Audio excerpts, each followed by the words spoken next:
Hi everyone, I'm Elizabeth Cantey, and this is another episode of Living Enlightened Every Day. Today we're asking the question, are you using your mind, or is your mind using you? If you like this, make sure you hit the like button, hit subscribe, and you will be informed of all the new videos as they come out. And make sure you share it with a friend. They might want to know if they are using their mind or their mind is using them.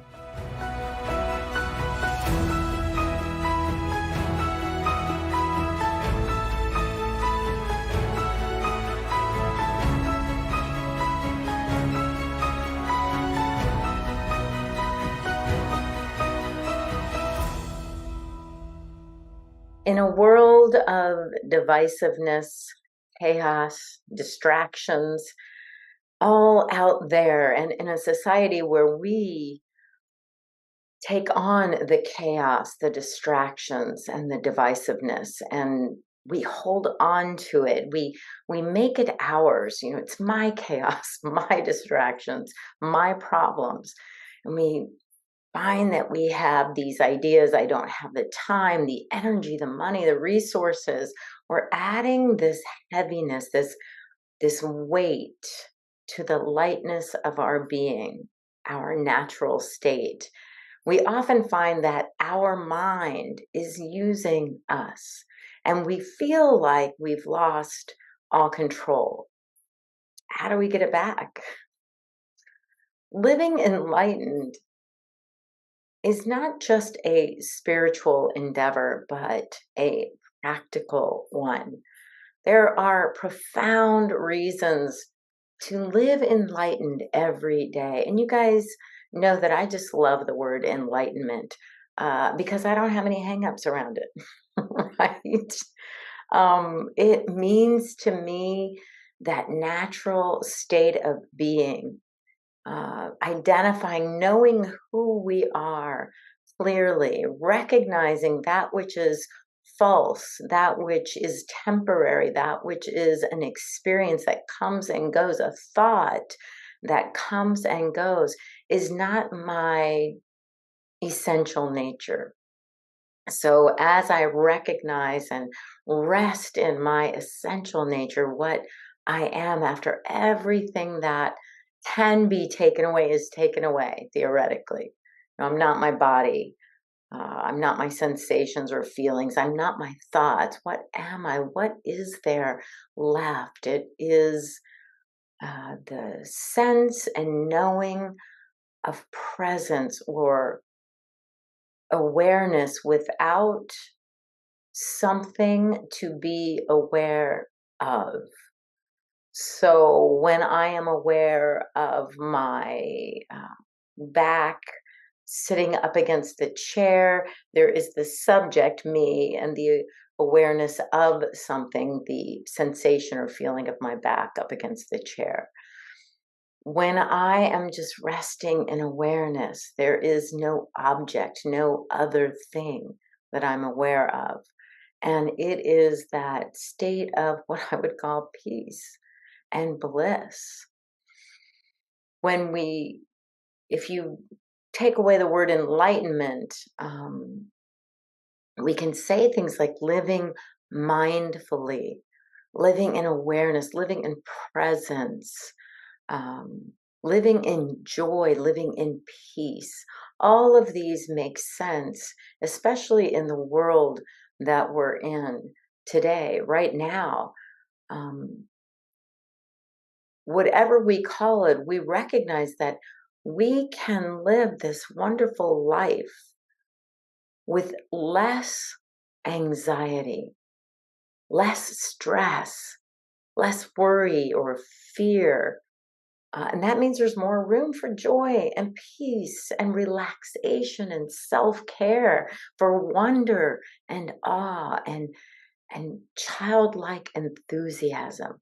There's more room for that to bubble up from within us in our daily life without changing everything that's going on in our life. The number one reason to live enlightened every day is to be happy for no reason all the time. And the other side of that is to be peaceful. My nature is joy. Um, I just laugh and giggle at the dogs and the butterflies and the garden and the ocean waves lapping over my feet. It just makes me giggle. It's I would say joy is my nature, and yet I recognize that for many, peace is their nature. It might be um, wisdom or organization. It might be creativity as the artist or dancer. It might be nurturing as the mother or father, the parent. So, whatever it is, it's to be that fully all the time for no reason, just our natural expression of life bubbling up through life, through our experiences. So, how do we do that? How do we experience that? Well, as you can tell, what we're talking about today is we learn to use the mind and stop allowing the mind to use us. I tell this story in my book, Living Enlightened, The Joy of Integrating Spirit, Mind, and Body. When I was really young, my mom would take us to church, my brothers and I, and she would ask me to stop, shaking my leg in church because my leg would be shaking like this, giving everyone in the pew this unwanted, frantic vibration, right? And my mom would be like, "Stop that." And I'd be like, "I can't help it." She would snap back at me, "Well, if you can't help it, who can?" I'm sure that's a Buddhist koan. If I couldn't help stop shaking my leg, who could? Hmm. Took me a while to figure that one out, but I did. I contemplated that. And I realized, wow, it must be me. I'm the only one who could stop my leg from shaking. That was my first experience of mindfulness. And I'm sure my mom was a Buddhist monk in a past life. When our minds are using us, we have forgotten who's in control. Just like the child who believes her actions are uncontrollable, we have succumbed to the idea that our thoughts are beyond our control and there's nothing to be done about them. In reality, when we live from the inside out, from presence, from awareness, the ego mind relaxes and we experience peace. It's a simple peace. We're not talking about, craziness here. Just the mind not going off is peace. When we live enlightened, the mind stops judging. The ego, which is simply a set of beliefs that we are separate beings. We are separate from God, from our source. We're separate from each other. We are not interconnected. So the ego is that set of beliefs that holds on to that, and it wants to judge everything as good or bad. It's right or wrong. It's good for us, it's going to help us, or it's not good for us. Something is like us or not like me. Something is for me or against me. We're constantly in that judgment. And the ego is working very hard. And in enlightenment, in our natural state of being, the mind stops judging. Here's a thought. When we live enlightened, the mind stops attaching. Again, that ego wants to control the results of everything we do and things that others do in our lives. The ego wants to think that it can control everything, so it becomes attached to how things need to be in order for it to be happy. Everything has to look this way for me to be comfortable, for me to be happy, for me to be peaceful. Then things have to line up in this order. Everything we do has a result attached to it. And if we achieve that result, we feel good about ourselves. It's like, oh, look at me. I did it. I'm good. I'm a good person. I've achieved. I've accomplished. And if we don't achieve that particular result, we feel bad. The inner critic within is on fire, letting us know how bad we've done, how terrible things are because we can't get what we think we need, the ego needs. We stop doing things for the love of doing them, for the creative expression, for the camaraderie, for the joy of it, for the experience that we know will come of it. And instead, we find ourselves attaching to a particular result. When we stop attaching to any particular result, we allow ourselves to feel good and to feel peace or joy or creative in whatever we are doing. And we allow the result to come when the result comes. We enjoy the journey and are not focused solely on the destination. We become present to what is. In living enlightened, the mind stops reacting. Gosh, isn't that fun? The ego just wants to hear, what is happening on the news, what our neighbor is saying, or what our boss is saying, or what the teenagers are saying, what our kids are saying. And it's like, we're going to react to that. We're going to have an opinion. We're going to be right. They're going to be wrong. It's the ego really bolstering itself, inflating itself, because as a separate entity, it wants to survive. It wants to be better than. It wants to compete rather than create. And oftentimes, when we have reacted to something, we have really of course, attached to whatever it is, or whether in this case it's our opinions or someone else's opinions. We're attached to them being wrong. So we react rather than responding and discerning. So the mind can easily respond and discern when we are coming from source, from spirit. And when we live enlightened, the mind stops resisting. Whenever we say, it's my favorite, I wish he would just fill in the blank. I wish they would just fill in the blank. I can't believe that this fill in the blank happened. We're resisting what is. It already is, but we're saying if it would only be different, then I could be happy. I could be peaceful. I could be calm. I can be my best self if everyone around me would just stop doing what they're doing. Right? We're resisting what already is. The ego believes that if we can control the way things are, then we can be happy.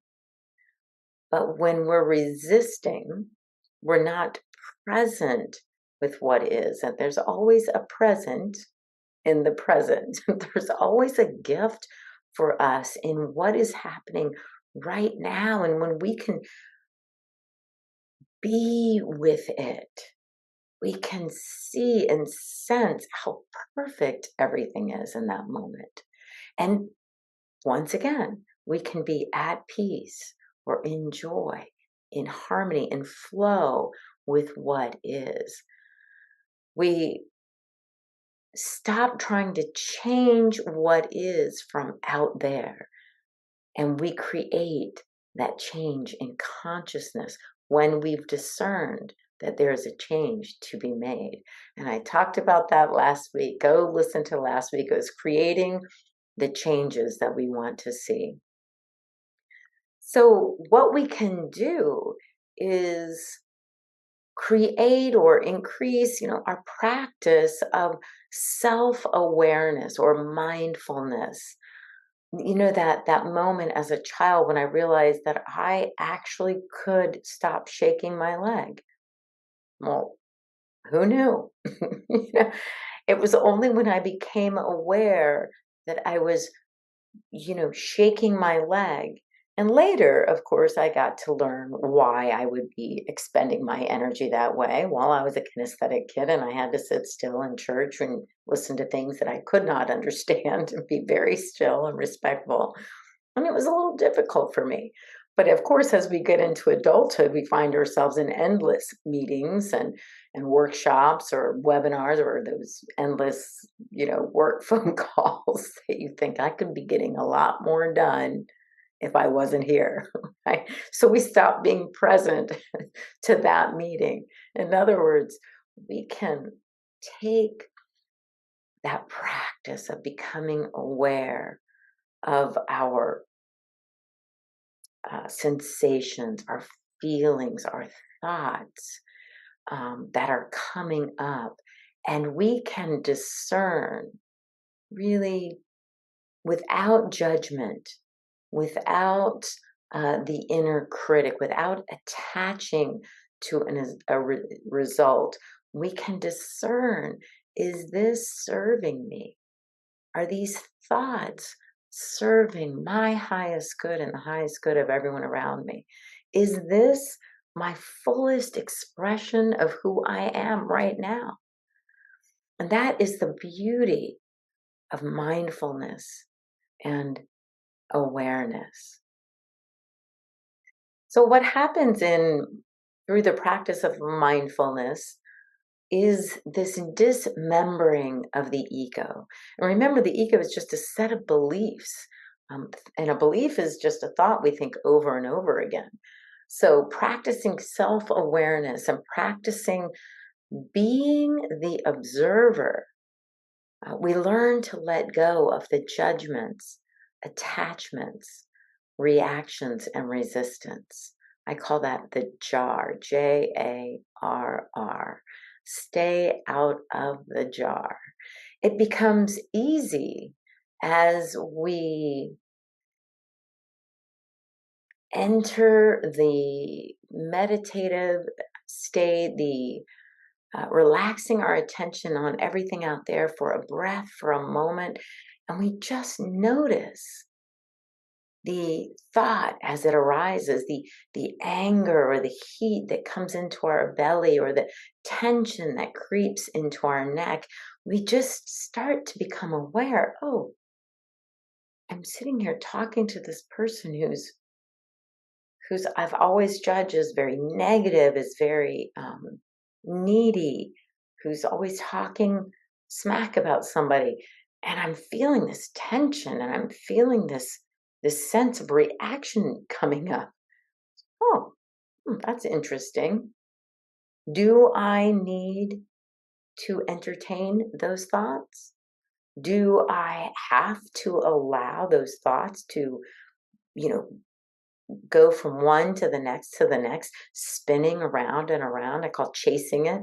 Do I have to chase that thought around and create a new one and a new one and a new one, all in around this subject that is not making me comfortable? Or, and I just breathe and notice, I don't have to agree with this person or these thoughts or this energy. I don't have to disagree. Wow, there's a concept. I don't have to resist. I don't have to attach to making them right and proving that they're negative or they're this or anything.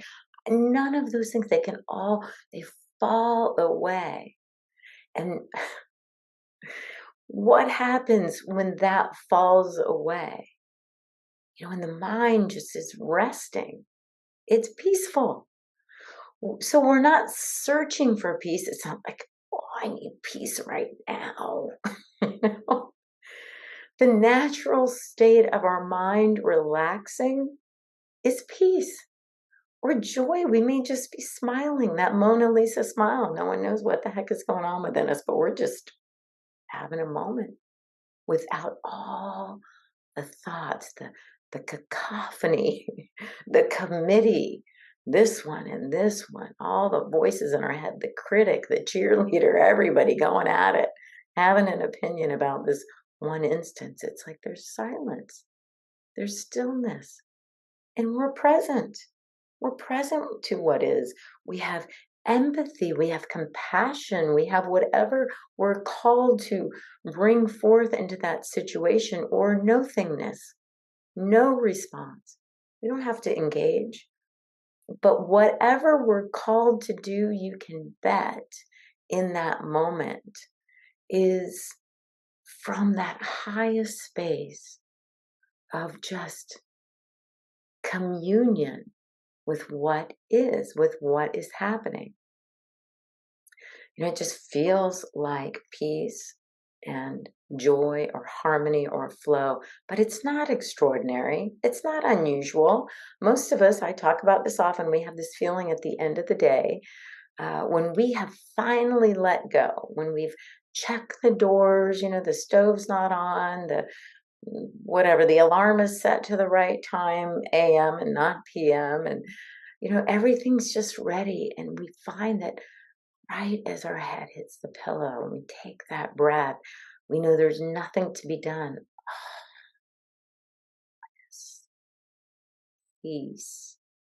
A little smile that creeps onto our face. The tension just seeps out of us and into the bed, into the pillows. It's absorbed, it's gone. We can rest. That's the peace, nothing crazy. That's the peace that we can have in our meetings, in our talks with our kids or our parents, with our boss or our employees, in difficult situations, in casual situations. There is a way to relax the ego's grip on things by just standing in the present moment, in presence and awareness, being the observer. We can be right where we are, doing exactly what we are doing, being with whoever we are with, and we sense our peace, our joy. We're not waiting for that peace or that joy to come from this person or this situation. We are peace. We are joy. Nothing changes. There's this Buddhist saying, a young seeker asks the master, what do I do before I become enlightened? And the master says, you fetch water and chop wood. The young seeker says, well, what am I going to do? Probably very excited. What am I going to do after I'm enlightened? Fetch water, chop wood. Why? Because nothing out there changes. It's all changing within. It's all changing within. Our life looks the same to everyone else, but not to us. We feel that sense of peace, passion, fulfillment, joy, creativity is unleashed because we don't have the heaviness, the weight of judgments, attachments, resistance, and reactions upon us. We don't have that. We are blessed. That is the greatest gift. As a matter of fact, Eckhart Tolle said the greatest gift he ever received, or I think he says the greatest gift he gave to himself, was the gift of being able to turn off his mind whenever he wants. Yes, yes, yes. Because what that means is we sometimes we focus on the turning off the mind, but it's the result of not having all of those thoughts, the cacophony, the committee, the result of that is peace. We're not trying to get it. It's there. It's always been there. We're revealing it through the release of all those unnecessary thoughts. Living enlightened does not mean no mind. Empty mind does not mean no mind. It means peaceful mind, joyful mind, mind without judgments, attachments, resistance, and reacting. That, for me, is just one of the main benefits of living enlightened. And sometimes we think, well, if my mind is empty, I won't be able to think.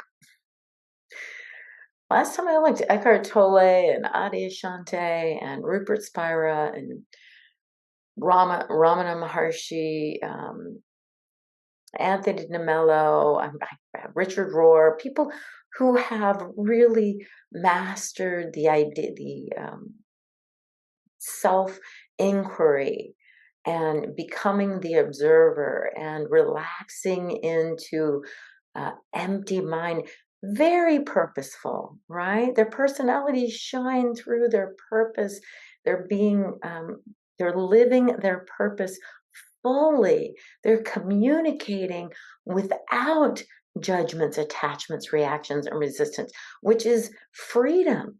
They're communicating from a sense of power and freedom.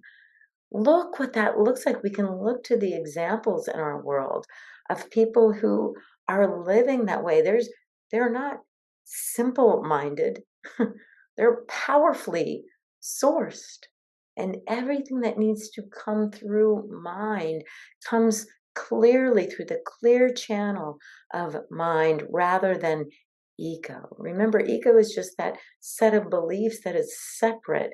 We can get rid of the ego, our sense of separation, and think very clearly, communicate very clearly and powerfully, because it's coming from that quiet, still space of interconnectivity, knowing that we are one. There is one. There's only one thing that is ever happening. We're it. It's us. It's living us. Let go of sense of separation, sense of lack, sense of judgments, attachments, all those things. What comes up? Joy, beauty, peace, love, power, passion, fulfillment, satisfaction, all these things. It comes from a place of love, and it comes easily and effortlessly, whether we're going to the bank or dealing with taxes or bills or teenagers or teachers or doctors, lawyers, anything. The ego thinks, I have to be smarter. I have to control this situation. I have to know what's happening. The fact is, as we let go of the separation, we merge into unity consciousness, and we're in that flow. We're in harmony with the doctors, the lawyers, the teachers, the banks, the teenagers, whatever's going on. We become more in tune, more capable, and happy and peaceful. So it comes from this place of love and not mind, not that mind using us. We are using mind, opening to all that we need to come through us and to us and express in our unique way. So, like I said, no thought does not mean no mind. If we're living and breathing, we're going to have a mind. And if we're resting in that creative energy, the unlimited energy of infinite possibilities, unbounded joy, unconditional love, when we're resting in that, miracles happen. Recognizing that we do not need to think those random, incessant thoughts that come into our mind. We can turn them off. We can certainly turn them down. And we don't have to resist even them. We don't resist them. Remember, resisting is one of the jar, being in the jar. There's no resisting what's happening. We just observe. We can watch it happening. The the observer has no judgment, it has no agenda. And the simple act of watching ourself, the the ego, what we have identified with up to this point, it automatically just lessens its grip on us.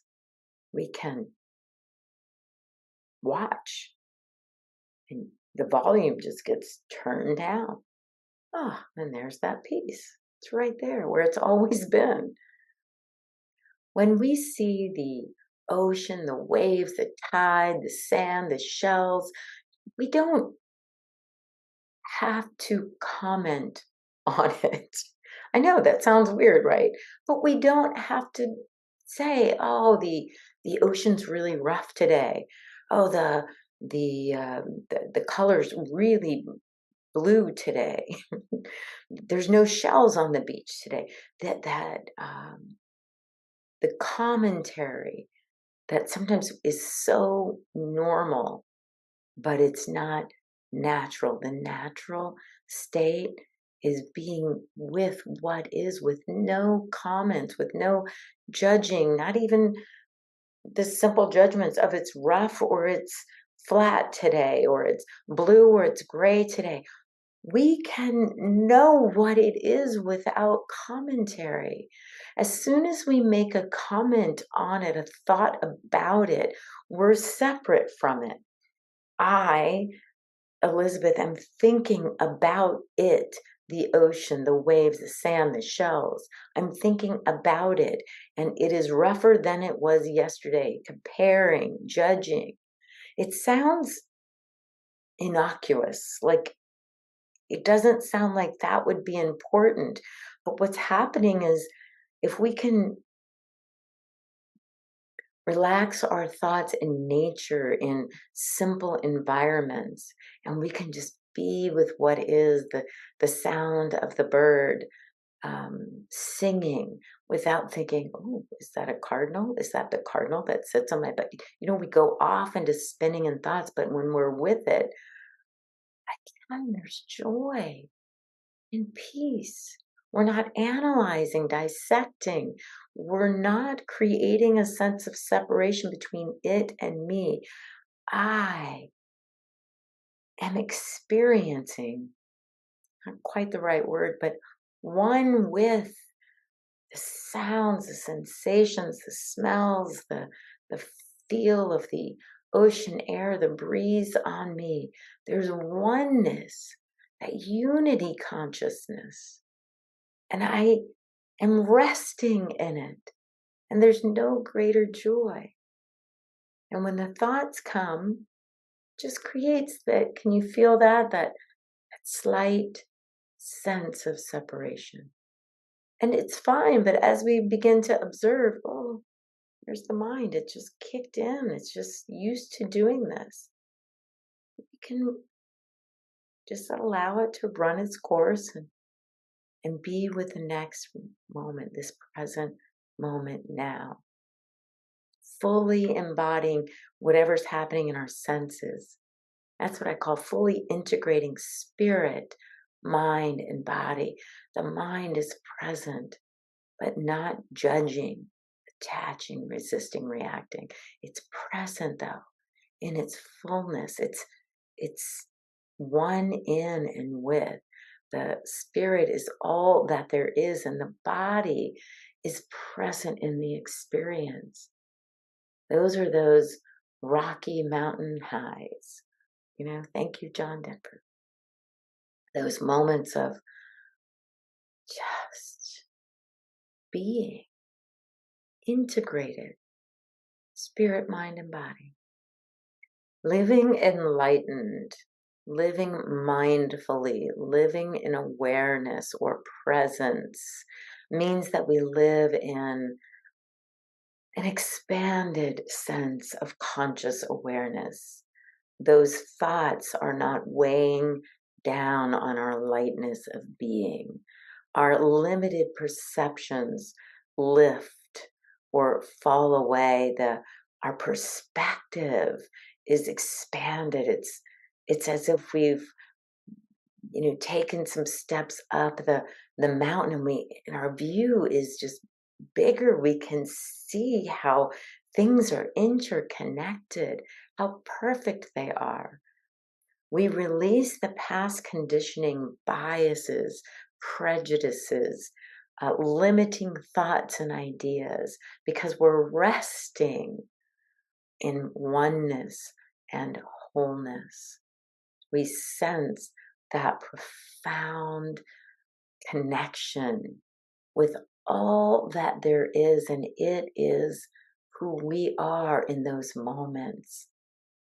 The birds singing, the garden, the business meeting, the carpool line, it's all becomes this incredible expression of life, and we sense joy or peace or harmony or flow with it. This is unity consciousness, seeing the other as not separate, seeing what's happening as not separate, seeing as the circumstances, events, situations aren't things happening out there to us, but it's life happening as life, and we are it. That's peace. That's joy. That's amazing. So again, we can look at that question. Are you using your mind, or is your mind using you? And know that when our mind is using us, it's always from that sense of separation. It's which we don't need. We just don't need it. We function beautifully, wonderfully, enlightened, without a sense of separation. Without the sense of separation, we live fully and completely. We're engaged with the world around us because we're not trying to control it to make us happy, to make us comfortable, to make us feel good. We've dropped all of that and we're resting in wholeness, oneness, peace, love, joy. So the practice of becoming the observer, we'll talk about again in an episode very soon. And it's that simple practice of noticing, being aware, just being aware. You watch like a child, like my mom telling me to stop that. I'm like, I absolutely cannot help what's happening in my body, cannot help what's happening in my mind. And then you think about it. At some point, you have a sense of maturity. When someone tells you you can be aware, and in your awareness, you can let that go. So it's an incredible practice of realizing that we can use our mind. We can be proactive in letting go of the ego's grip on the thinking process. We can let go of separation. We can rest in the truth of our being. Oneness, wholeness, love, peace, joy, unity, conscious. See the interconnectivity of life all around us and allow that to fill us, just to bless us. I talk about this in my book, Living Enlightened, The Joy of Integrating Spirit, Mind, and Body. It's available on Amazon. The link is below. You can learn more about me or about these practices, and we're going to talk about them in the upcoming weeks in the podcast. My work is dedicated to helping people fully integrate spirit, mind, and body in order to live a more passionate, fulfilled life, a more joyful life, to be present to the gifts of spirit that are right here, right now, in each and every moment. So thank you so much for joining me today. I'm Elizabeth Cantey, and this is another episode of Living Enlightened Every Day. Join me each week for a new insight into how we can love our life and live our passion right here, right now. Be sure to hit the like and the subscribe button and share it with a friend who is trying to figure out why their mind is using them. Remember to laugh, love, and live enlightened every day.